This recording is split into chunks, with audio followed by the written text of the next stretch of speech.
Hey everybody! Today we are going to learn how to use the IMPORTHTML function in Google Sheets to pull tables directly from a website. First, click the cell where you want the imported table to appear.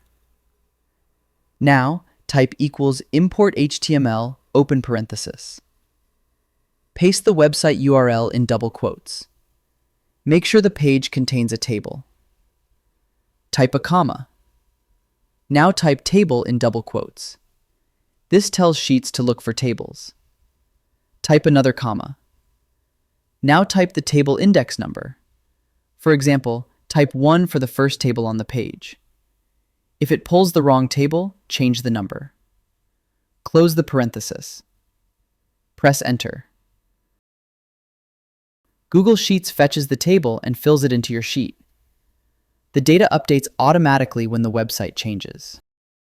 I hope this helps you on your current and future projects. Thank you for watching.